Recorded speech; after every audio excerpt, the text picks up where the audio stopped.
Revenge with Karen. I knew something was off the second. The CEO toasted the $355 million merger with a bottle of Veuve like he'd just cured polio. The entire office was stuffed into the conference room like guilt-ridden sardines, pretending to cheer while legal tried not to choke on their complimentary shrimp skewers. To growth, to evolution, to trimming the fat.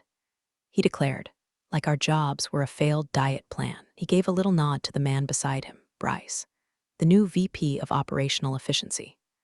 Bryce strutted in like he was auditioning for a shampoo commercial. Slick hair, shinier teeth, and the dead eyes of a man who'd fire his own mother if it improved EBITDA by 0.2%. Within 24 hours, he turned HR into a firing squad with spreadsheets. You didn't even get a heads up anymore. Just a Slack message. Please come to room C412 at 3:30. That room used to be where we held baby showers. Now it was where careers went to die. I got the ping at 2:46. When I walked in, the air smelled like panic and febres. Bryce was there, perched at the head of the table like a smug scarecrow in a discount suit. He gestured to the chair across from him with a laminated smile. Take a seat, he said, like we were about to sip tea. Not amputate my career. Thanks for your years of service, he droned, flipping through a folder without making eye contact. But with the merger, we're optimizing operations, reducing legacy inefficiencies. You understand. Of course, I said, matching his fakery with my own. I stared at my name printed on the termination paperwork. Bold, clean, like a tombstone.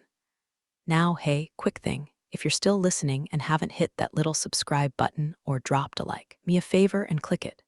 97% of folks hear these wild stories and bounce. But your support? That's the only thing keeping our team fueled with caffeine and spite. All right, back to the carnage. Legacy and efficiencies, I echoed, slowly nodding. That's me. Walking, talking cholesterol. Bryce laughed like he thought I was complimenting him. Exactly. We'll have your exit paperwork ready shortly. HR will escort you out. I didn't argue, didn't cry. Beg, that part of me died somewhere between his third use of the word synergy and the moment he offered me a leftover biscotti from the break room. The HR rep, poor Melissa, walked me out like I was radioactive. No handshake, no thank you card, not even a sad balloon. Just a cardboard box for my desk junk and the silence of colleagues trying very hard not to make eye contact. Back at my cubicle, I took my time. Collected my pens, novelty stapler that looked like a shark, the cactus I kept alive longer than my last 3 relationships. I didn't bother with the goodbye emails. I just stared at my old badge. 15 years. 15 goddamn years. Through acquisitions, lawsuits, cyber threats, 3 separate CEOs, and a global expansion that nearly broke our entire compliance system. I was the one who held it together, was the one who negotiated our Regulation 43F clearance when no one else had the stomach for the paperwork. And I was the one whose name, legally, permanently, was tied to our international operating license. But no one remembered that. Not Bryce, not the CEO, not even the dusty legal team who should have had that fact tattooed on their collective foreheads. As I dropped the badge into the return tray, I chuckled to myself. They never read the fine print, and I meant it literally. Because buried on page 12 of a 20-page licensing agreement filed back in 2012 was the clause that would burn this whole place to the damn ground. HR greeted me like I was a museum exhibit they were tired of dusting. Melissa, the same one who used to coo over my banana bread in the break room, wouldn't even look me in the eye. She just slid a stack of exit documents across the table like they were parking tickets. Oh, thank you. No awkward cupcake send-off. Just the faint smell of printer ink and a fake ficus slowly dying in the corner behind her. Please review and sign everything on the last 2 pages, she said, tapping the paper like she was shooing away a fly. I read through it slowly, even though I'd seen these forms before. I'd helped legal write half of them back when we actually gave a damn about clean exits. The usual garbage, NDA reiterations, litigation clauses, the corporate equivalent of don't let the door hit you. I signed every line except one. Right above the dotted line, labeled Compliance Officer Clearance Certification Acknowledgement. I just stared at it. That one was new, probably something Bryce added after skimming a legal template off some Reddit 4MBA's thread. They didn't even realize what it meant, or who that line was for. Melissa raised an eyebrow. Need clarification on that section. I smiled politely. Nope. Just don't believe in oversigning. She didn't push. Just added a yellow post-it that said follow up, in all caps, and slid the folder aside like it might bite her. I stood up and smoothed out my blazer, gray, tailored, boring as hell. Just like I'd always been. Background noise in a building full of spotlight chasers.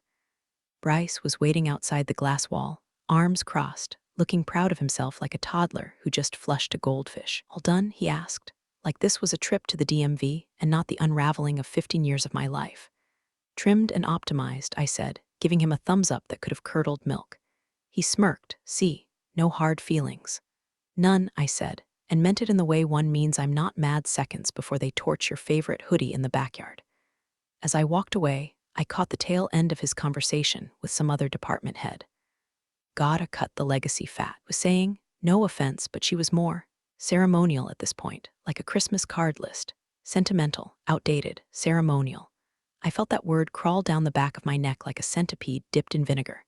My fingers tightened around the box I was carrying, not because it hurt, but because the fury bubbling under my ribs needed somewhere to go. And I wasn't about to give him the satisfaction of seeing it spill. Instead, I smiled like a sociopath, turned the corner, and passed by the CTO's office. Victor was inside, pretending to be focused on some terminal window, but I saw the flick of his eyes as I walked by. I gave him a small nod, no wave, no goodbye, just a watch this space kind of nod, and he gave the slightest tilt of his head in return, like he knew, or maybe just suspected. Hard to say with Victor. He'd always played his cards like a man with too many aces and not enough friends. On the elevator I went. Past the lobby fountain we all hated but never replaced. Past the receptionist who smiled at me like I was delivering a pizza instead of leaving a legacy. Out into the sun. It was too bright. The kind of day that made you want to punch a cloud just to dim the world down a bit. I hit the crosswalk, and the moment my foot touched the other side of the street, I let the smile slip off like a scab. Rage underneath wasn't loud or dramatic. It was quiet, surgical, like a scalpel in the wrong hands. Because while Bryce was busy high-fiving himself for streamlining operations, he forgot that some systems aren't just checkboxes or flowcharts. Some systems bleed when you cut them. Flashback, 2012. Me, sitting in the war room with legal, the CTO, and our then CEO, hashing out how the hell we were going to get approval to operate in 5 restricted international markets. We needed a license under Regulation 43F, and nobody in the C-suite had the clearance level to qualify. I have clearance, I said, sipping cold coffee like it was wine. Level 4, with security vetting through 2020. Just attach the license to my name. The GC hesitated. You okay with that responsibility? I looked him square in the eye. I'll save us 6 months. I'll take it. And just like that, my name became the anchor to a license the whole company forgot was still tethered. Until now, and that little line I didn't sign, that was the pin in the grenade. All I had to do was walk away. Let them pull it themselves. 12 hours later, the machine started to stutter. Not crash, not explode, just stutter.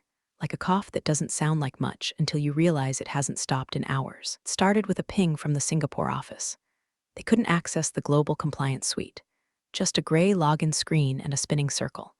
At first, they thought it was a local issue, maybe a VPN hiccup or one of those weird regional maintenance windows IT always forgot to mention. But then Tokyo chimed in, then Zurich, then Cape Town. And each time the message was the same, access denied. Clearance signature not valid. One of the junior compliance analysts flagged it in the morning roundup report. Hey, weird stuff, systems rejecting our credentials for restricted data pools. Might be a back-end patch issue. They sent it to IT. IT blamed legal. Legal sent it back to IT with a passive-aggressive emoji. Nobody wanted to say the word yet, but the static was creeping in. Bryce was too busy planning the next round of layoffs. He glanced at the email thread, scrolled for 2 seconds, then dismissed it with a wave of his unearned Rolex. Probably just IT being dramatic. They always throw tantrums after reorgs. He even joked about it in the 10 a.m. ops meeting. Called it a brief compliance burp. Got a chuckle out of the CFO. God, they laughed so easily, like toddlers playing with live wires. Meanwhile, legal was already sweating through their button-downs. Someone finally pulled up the dashboard. Holy compliance portal, the lifeblood of our international arm, and what they saw wasn't pretty. Most of the overseas operating licenses had flipped from green to yellow. One had already gone red. The timestamp on the shift, midnight GMT. the exact moment my termination processed in HR's system. Someone asked if that was just a coincidence. Someone else started searching archived emails. But Bryce didn't care. Let tech sort it out, he said. Worst case, we reboot the server. You can't reboot a security license, Bryce. But sure, try turning it off and back on again. Meanwhile, I was upside down in a yoga pose that made my knees sound like bubble wrap. Middle of the Arizona desert. Sedona. No makeup, no blazer, no Bryce. Just me, a silent airbimp with too many dream catchers, and a cell phone locked in airplane mode like a time capsule. I hadn't spoken a word since I landed. I wasn't angry. Anger is loud. This was something else. This was stillness you earn. My lawyer texted me just once before I powered down. They filed your HR offboarding at 11:52 p.m. GMT. Clocks ticking. Enjoy your vacation. I was. Somewhere behind me, the sun was pouring over the rocks like molten honey. The kind of peace you only feel when you know the world you left behind is about to start itching. Back in the office, CTO was finally summoned to a war room. The same one where we used to eat cake for people's birthdays. Now it was filled with lawyers and managers pretending this was just a minor compliance discrepancy. Victor, the CTO, clicked through a live monitoring screen. His jaw tightened. Why is it asking for protagonist's name-s credential key? Someone asked. Victor didn't answer right away. He just clicked again and again, then finally said, she was the named clearance officer on the international license. Right? Silence. Someone muttered, wait, was. Then the panic started trickling in, one syllable at a time. And Bryce, he was at his standing desk, sipping cucumber water, practicing lines for his upcoming transformation and triumph keynote. Totally unaware that his fat trimming had just slit the throat of the firm's most profitable division. I held my yoga pose a few more seconds, exhaled slow, and felt something in my spine release. Not a bone, a burden. It was around 2:30 p.m. when the general counsel finally pulled up the dashboard herself and stared at it like it had just slapped her. Dark, not offline, not frozen, just dead. International compliance grid flatlined like a hospital monitor. Every territory from Dubai to Dublin showing as non-verified clearance signature invalid. She scrolled, refreshed. Nothing. She scrolled again. Still nothing. And that's when Megan, one of the junior attorneys fresh out of NYU, still blinking like an overachieving deer, made the mistake of asking the obvious. Wait, didn't we register all of this under her name? The room went still, like someone just dropped a scalpel in the middle of heart surgery. The GC's lips pressed into a line so tight it could have sliced paper. She didn't answer, just leaned forward and started furiously typing into her email archive, fingers clacking like gunfire. A few more keystrokes, and there it was. Subject: licensing tie-in/clearance ownership confidential, dated April 4th, 2012. 10 years ago. From her, me, to the then CEO, GC, and CTO. Per our earlier discussion, attaching a draft clause that designates my clearance ID as the primary regulatory credential for all non-domestic operations under Regulation 43F. Legal has advised this will streamline renewals and avoid multi-sig bottlenecks. Please confirm acceptance. The email had 2 replies. CEO, approved. Add to final draft. GC, smart, thanks for catching this. And that was it, tucked away in a digital attic, while Bryce strutted around like the golden boy of budgetary enlightenment. Across the hall, someone from Risk pinged the CFO.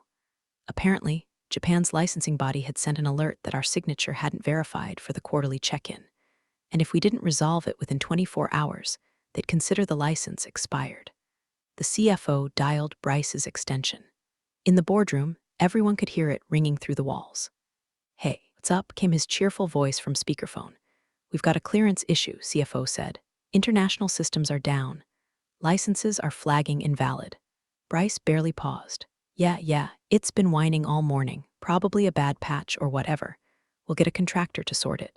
Bryce, the GC, cut in. We believe the international license is directly tied to her personal clearance. Silence.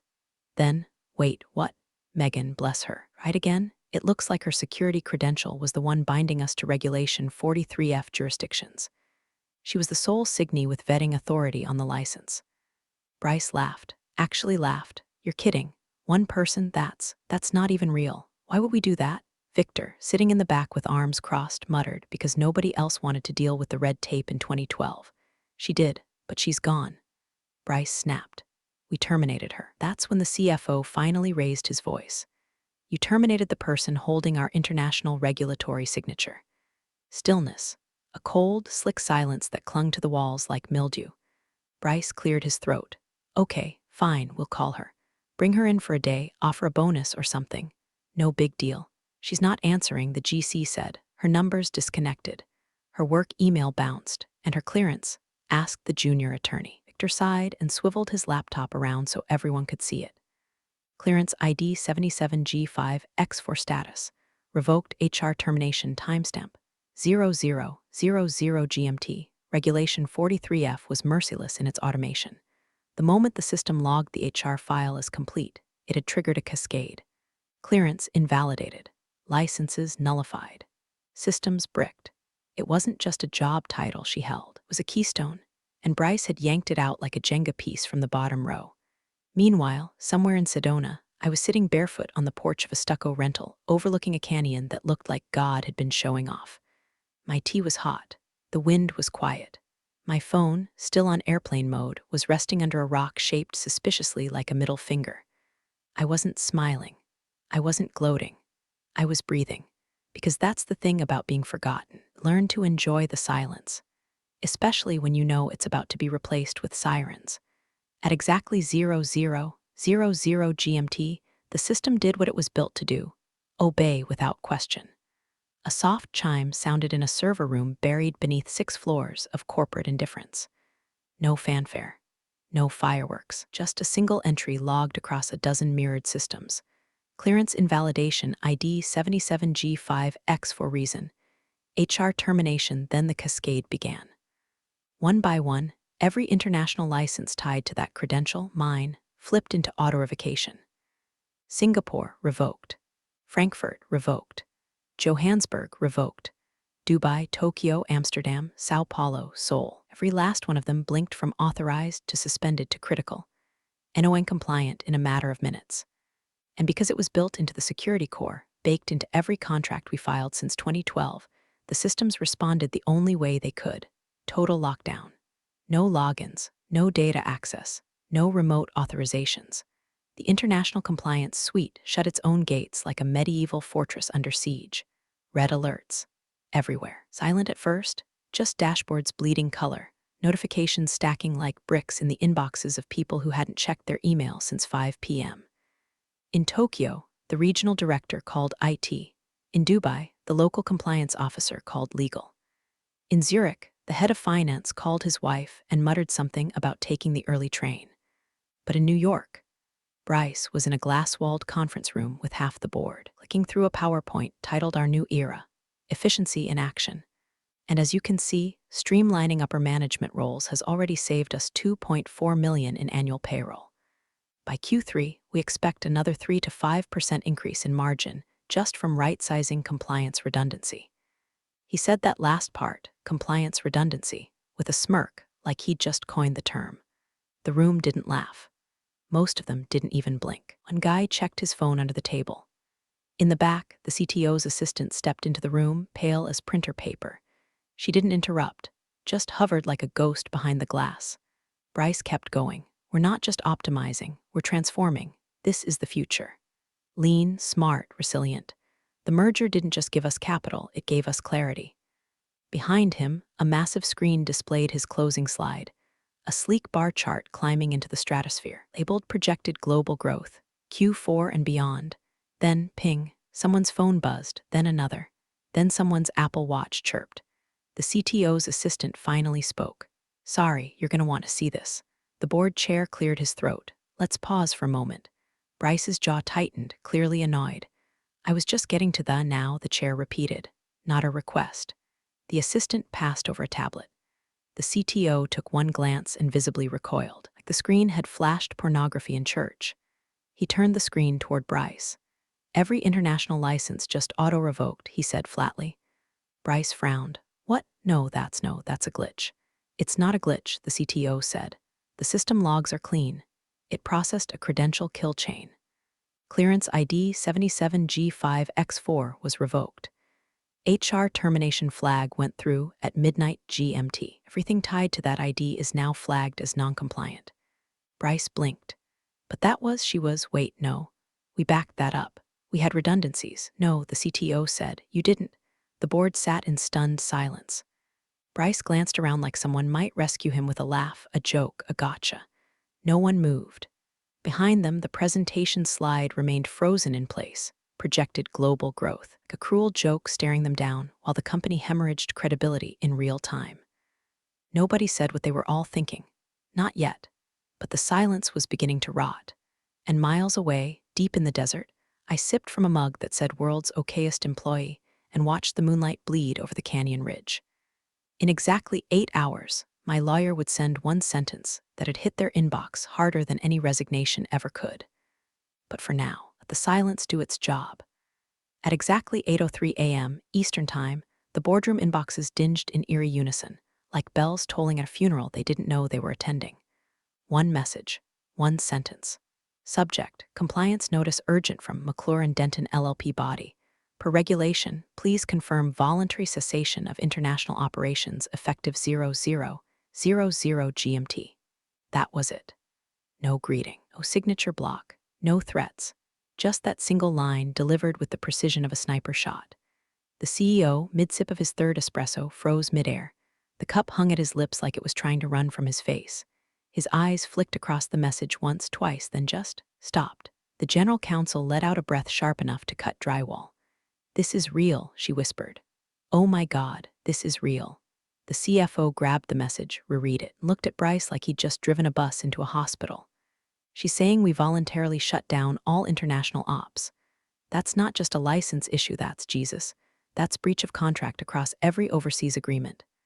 Bryce stood there, blinking like a man who just walked into a surprise punch. She can't do this," he stammered. "We can fix this. Call her, get her on the phone, we'll offer to reinstate. We'll negotiate. Already tried," GC said, fingers flying across her keyboard. "Her personal line is disconnected. Her work email's inactive. The number on file routes to a prepaid voicemail that says, 'This number is no longer in service.' Email her lawyer," Bryce barked. "Tell them we're willing to talk." "We did," she snapped. Response came in less than 60 seconds. "Do you want to read it?" She spun her screen around. Subject compliance notice body. All further communications may be directed through appropriate regulatory channels. We are not at liberty to comment beyond the initial statement. Bryce ran both hands through his hair, muttering no, no, no, no, no. Victor, the CTO, finally spoke. Quiet, cold, she's not playing hardball. She's already played. This is the part where we bleed.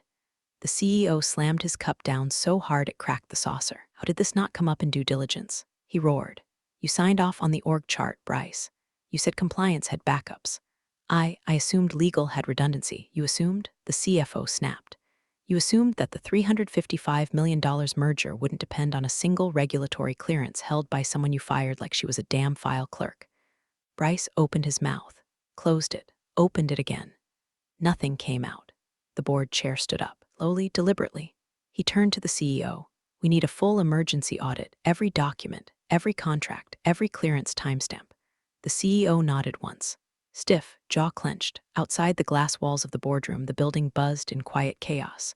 Phones ringing, assistants sprinting, legal pads flapping like surrender flags in the hands of men who swore they'd never kneel. Inside, it was silent. No one wanted to say it, not yet, but it was written in every glance, every twitching jawline. They'd walked into a trap they built themselves. And somewhere far away, still in Sedona, I was having breakfast. Nothing fancy, just eggs and toast and the smug silence of knowing exactly what time the bomb would land. My lawyer had sent the email right on schedule. No drama, no fire, just precision. Like I said, I wasn't vindictive. I was just thorough. By 9:17 a.m., every available red phone was lit up. The general counsel was elbow-deep in three-way calls with regulatory liaisons, flipping between speakerphone and Zoom like a blackjack dealer in a sweat lodge. The CFO was pacing so hard across the carpeted boardroom that the janitor would later have to request a patch replacement. And the regulators, they weren't budging. Again, the voice on the other end of the line said, flat as a courtroom gavel, "Our license was issued under Regulation 43F. The clearance credential was non-transferable, non-duplicable, and explicitly tied to the named individual." "Yes," GC snapped, But surely there's an appeal process or emergency override. No override exists, the regulator repeated. Your named Signe was revoked. You must reapply. New vetting, new timeline, new audit. Average processing time, 6 to 8 months. 6 to 8, the GC choked, half rising from her seat. Bryce, now visibly sweating through his wrinkle-free shirt, whispered to the CFO, "We can't go dark for 6 months. Our international clients will, they already are," she snapped. Zurich pulled funds from our escrow account 2 hours ago. Tokyo canceled the quarterly check-in. We're hemorrhaging credibility like it's confetti at a clown funeral. The CEO had been uncharacteristically quiet until then, arms crossed so tight his fingers looked ready to snap off. But now he stood, voice like a gunshot. Why wasn't this flagged during due diligence? Nobody answered. He turned his stare toward legal. Legal turned toward risk. Risk turned toward compliance. And compliance, down near the end of the table, half forgotten until now, shifted uncomfortably. It was Greg from the old team, mid-level analyst, bald spot like a burned bagel, and a voice that always cracked when he was about to say something smart. "She warned us," he said quietly. Everyone looked at him. Greg cleared his throat. Back in 2021, she brought it up. Said the license was keyed to her clearance, and that if anything ever happened to her employment status, we'd lose international access. Said we should build a secondary path. I think she even drafted one. CEO's glare moved to Bryce like a prison searchlight. And you ignored it. I didn't see that report. She emailed it to the entire compliance loop, Greg muttered. Subject line was in all caps. Pretty sure it had a skull emoji. The board chair ran a hand down his face like he was trying to erase it. The CTO spoke next. Calm, measured. A scalpel, not a sledgehammer. This was a known risk. Documented. Ignored. Now our entire overseas operation is offline, and our merger partners are lawyering up. The room was quiet long enough to hear a coffee mug clink from the break room. Then the CEO whispered, almost to himself, 355 million, built on a license we can't touch. That number hovered like a ghost in the fluorescent air. The weight of it pressed down like gravity turned up to 11. Bryce tried one last gasp of bravado. We can rehire her. I mean, it's not like she's disappeared. Offer her a premium, a sign-back bonus.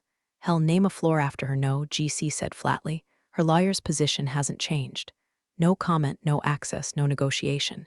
She is, quote, not interested. Bryce looked to the CFO. She shook her head, looked to the board chair. He looked at the ceiling. Nobody looked back at him. The CEO sat down again, not in defeat, something worse. Calculation. Somewhere back in the canyon, I cracked a second egg into the pan. No phone, no noise, just the scent of toast and a small grin I didn't bother hiding anymore. Because Bryce was still trying to find a lever, and I had already welded them all shut.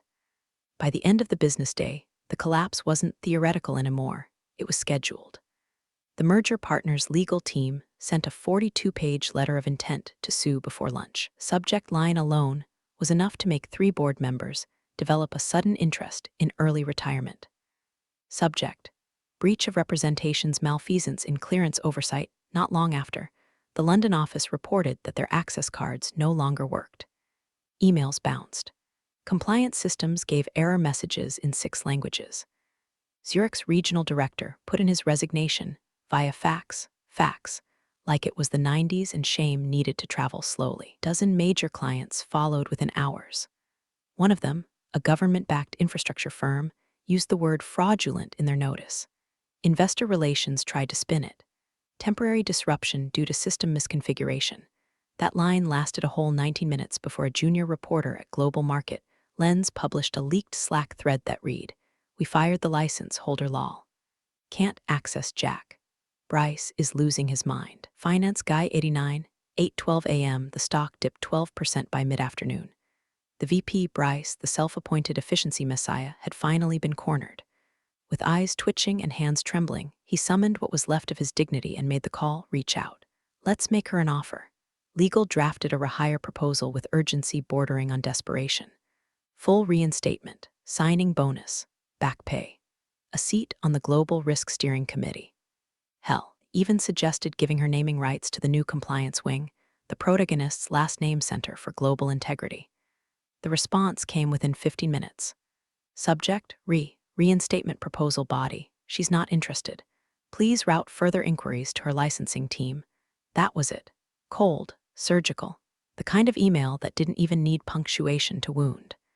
The board's silence was so dense it had texture. Bryce stared at the screen like the words might rearrange themselves into mercy. Licensing team? The CEO said slowly, like the term itself tasted like pennies. She has a team now, apparently, muttered the GC. McClure and Denton LLP has a whole compliance advisory wing. Looks like she retained them 2 weeks before we fired her. She planned this, someone breathed. She knew. Flashback. Night before termination. A quiet bar in Sedona, rustic, overpriced, mostly tourists. A booth in the corner. Low light, my lawyer and I, each with a drink in hand. No dramatics. Just 2 people watching a digital countdown on a tablet. 0000 GMT. When the system log flipped from active to invalid, my lawyer raised her glass. To redundancy, she said. I clinked mine against hers and smiled. Back in New York, panic had turned to paralysis. Nobody knew what to say anymore. The collapse wasn't an explosion. It was a slow drowning. Every attempt at recovery only made the air harder to find. Bryce tried to speak, some half-formed thought about renegotiating the merger terms, but his words got stuck somewhere between his ego and his throat. Clients were gone. Staff locked out. Investors furious. And me? I was out of reach. Not hiding. Just gone. You don't need to run when they're the ones burning. The emergency board meeting was called for 6:00 p.m. sharp. Most had already been in the building, wandering the halls like corporate ghosts since sunrise. No catered dinner. No nameplates. No small talk. Just tired faces and the sour musk of desperation clinging to expensive suits. The CEO sat at the head of the table, sleeves rolled, tie undone, eyes glassy from a full day of trying not to scream. He didn't bother with preamble. Just opened a printed contract, flipped to page 47. Read aloud, Clause 12C. In the event of personnel termination, revocation of the named security credential shall result in the automatic nullification of all associated international licenses without appeal or substitution. Effective immediately upon HR status change, per Regulation 43F. He let it sit in the room. No one moved. Then, from the board chair, a quiet voice. And whose idea was it? To fire her. Every head turned toward Bryce. He opened his mouth, closed it, swallowed, tried again. Well, HR executed the actual termination, but I mean, obviously the operational directive came from you, snapped the CFO. I wasn't fully briefed on that clause. No one flagged it. Legal never raised it during the merger risk review. You were flagged, said Greg from compliance, voice steady now. She flagged it. 3 separate times. Told us to put a sock in the what-if parade. The CEO leaned back in his chair like it hurt to sit upright. Jesus Christ. Security entered the room. Quiet. Efficient. One of them held out a hand. Bryce stared at it like he didn't understand. Sir, your badge, please. What? He blinked. Wait, no, hold on, this is a misunderstanding. You've been terminated, said the board chair. Effective immediately. But I'm the VP of operations. No, the CEO said. The reason we don't have any operations. Bryce pulled his badge from his lanyard and handed it over like he was surrendering a limb. One of the guards dropped it into a portable shredder with a mechanical WHRRRRRP that echoed like a guillotine. The noise made half the board flinch. He was escorted out without another word. The CEO turned to the general counsel. Draft a formal apology. Offer settlement. To her, GC asked. Yes. She held our firm together longer than we deserved. Try not to insult her intelligence while you're at it. Meanwhile, in Sedona, I sat beneath a striped sun hat on a private patio, cup of tea in hand, surrounded by nothing louder than the occasional rustle of wind over red stone. My laptop sat open on the table beside me, the screen glowing faintly in the early evening light. An email from my lawyer had just landed. Subject: status update body. They blinked. Settlement incoming. Terms generous. Full NDA if you want it or not. Your call. I read it twice. Sipped my tea. Let the warmth settle into my chest. This wasn't revenge. This was clarity. I leaned back, soaking in the last golden rays of the desert sun. Another email appeared. New subject line. Acquisition proposal confidential. The sender. A boutique consulting firm specializing in post-merger risk strategy. And on the header, bold as life, sat my name. Not as recipient, as proposed partner. Big thanks, you legends of the old office days. Subscribe to keep the switch-flicking chaos alive. Your ex-boss is shaking in their loafers.